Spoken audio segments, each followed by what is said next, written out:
Welcome to Woke House. Unlike many faiths or wisdom traditions, Buddhism doesn't have a creator God. We know Christianity, Islam, Judaism, they all have creator gods or an origin story. There is no origin story in Buddhism, and there is no creator God. Buddha was silent on a lot of this stuff, but he did say that the beginning of this samsara is infinite. Like samsara goes back to a length of time that is uncalculable by the human mind. It's unfathomable. And also the realms of existence that we've been born in, recycled through the samsaric realms, fallen down to lower levels and achieved enough merit to go to other levels, has been going on for infinite amount of time. And only in the human realm are you able to experience the teachings of the Buddha and seek liberation. So on all these levels of existence, the golden ticket is to become born a human in a time when a Buddha has spoken and with a mindset that can hear the teachings and put them in practice, which would lead to liberation from this whole cyclic the sea of samsara, which is throwing us to and fro with every wave of suffering. On the levels of existence, where Christianity might have a hell and a heaven and the earth, and I'm not sure about the other faiths, but in Buddhism, the levels of existence are very intricate. So you have formless realms, you have pure form realms, you have the realm that we're in, which is the realm of the six senses, which is a sensual realm. And you have, even on our level, you have hell beings or hell realms, you have hungry ghosts, you have animals, there's the long-lived gods, various realms. These are also other world systems. So Buddhism, you could say that, Buddhism was probably the first religion to, well, I don't know, Hinduism has some aspect of it also, but if you want to say a faith that believes in aliens or people living on other planets, that's Buddhism. You go back to the very early scriptures in Buddhism, and they talk about there being over 100 million world systems with, beings of every type. And Buddha goes to these world systems, and there are other Buddhas on other planets, and Buddha himself has traveled to various planets, and not in a woo way, not, this is not, hokey pokey, woo woo, aliens type of stuff. This is just saying that, to think that we're alone in the universe is kind of egotistical, to think that this is the only planet that has any life. And especially with hundreds of thousands of billions of planets out there, the Buddhist scripture, there's so many examples of Buddha going to a different world system, and when he started preaching the Dharma, they visualize it as a light beam, almost like a laser coming out of his third eye or his mind, and these lasers shooting the Dharma to all the planets in the 100 million worlds, bringing the Dharma or the teaching to the vast universe. And in Buddhist cosmology, the universe is infinite. Like there's stories about these gods traveling at trillions of miles per second, and it taking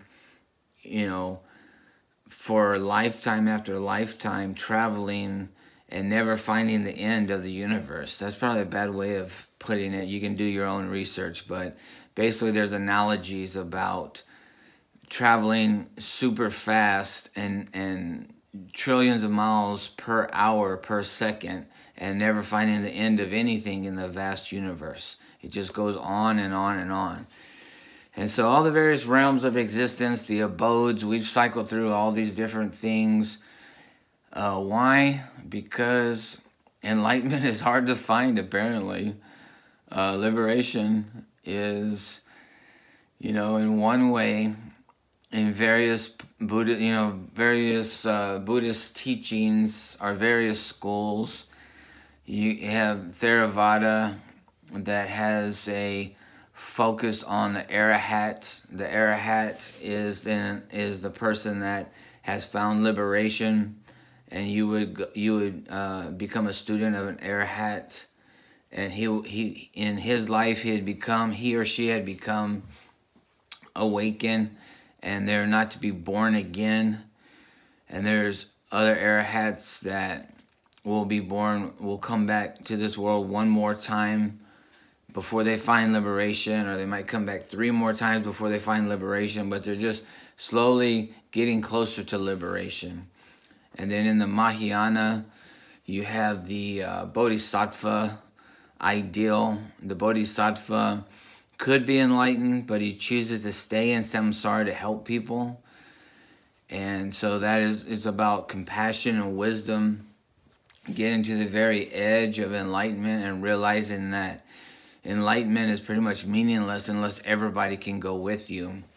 Or you look back and you see how much you have suffered to get to the point of liberation, how hard you toiled to get to that point of liberation. You look back with a compassionate eye on your fellow beings, and you're not willing to leave them behind. So you stay in samsara and you fight to bring the teachings to other beings that suffer. And then in Vajrayana, of course, Tibetan Buddhism or esoteric Buddhism, you focus on your Lama. You see your Lama or your teacher or your guru as Buddha, and you solely visualize them as being the Dharma itself, as your guru being perfect in every way, and you visualize yourself as being that Lama. You visualize yourself as being the Buddha. You visualize yourself as being some type of deity, so that you yourself can manifest those qualities of wisdom and compassion. So there's various, that's just three different versions of Buddhism: Theravada, Mahayana, and Vajrayana. And there's many subsects to that, such as Pure Land Buddhism. And they all have their beautiful aspects, and they all have their own beautiful teachers and teachings. But the main focus is, from my Lama, Lama Tuku Sori Dechen Rinpoche, my Lama has told me that a lot of these realms can be seen psychological. So when you talk about if you're greedy and you're always, trying to sweep towards you and not sweep any away from you. You eat the whole plate. You don't leave anything for anybody else. You have this greedy, you want all the money, you want all the contracts, you want all the applause. Well, that's like the hungry ghost realm. You might as well be a hungry ghost when you're in that mindset. And then when you're nervous and afraid and you have anxiety and you feel like you're persecuted, then that's an animal realm.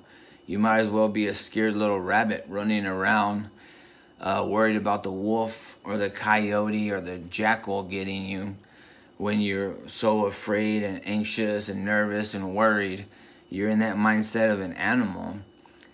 And then if you're temporarily happy and you feel joyful, almost maybe if you go to a place where you're being pampered, you go to a spa and they're taking care of you, and you think, oh my God, this is so wonderful. I'm getting a massage, I'm getting martinis or whatever.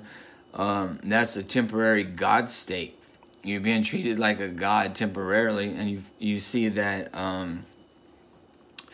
that being pampered is like a, momentary joyfulness or happiness, but it's short-lived. Just like if you're born a god in the god realm, you'll feel pampered and joyful for a short time, but it'll eventually it'll eventually won't last. And then if you feel depressed and angry and, you know, unwell, you may be feeling, you know, that's part of the hell realms, you know, when you're feeling angry and, you know, just depressed and sad, and you see the hopelessness of the world, and, you know, it's very egotistical, where you feel like people have abandoned you and you don't have any friends and you can't make any friends and life is hopeless and things are always going to be this way. You might as well be in the hell realms. I mean, physically, you might as well be in one of the hot hells or cold hells or one of the many hells, because mentally you're there anyway. All that hopelessness and depression and anxiety and things is holding you in a state of, you know, complete unhappiness, where you can't see the good in the world, or you can't see the Dharma, you can't hope for liberation when you're stuck in a hell realm or a mindset like that. So basically, I'm just trying to lay a little foundation for what Buddhists believe.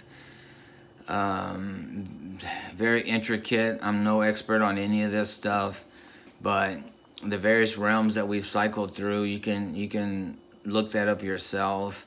And then also, even if you don't believe that these are actual places, you can see that they are states of mind. So in any given day, we can go from the hell realm to the animal realm to the human realm to the God realm, all within an hour. It's all a matter of. And so then that's when meditation and other things come into practice, is training the mind to stay in a tranquil state, stay in the present moment, and stay focused on the here and now so you don't slip into any of those states. Anyway, another Woke House video. I'll see you soon.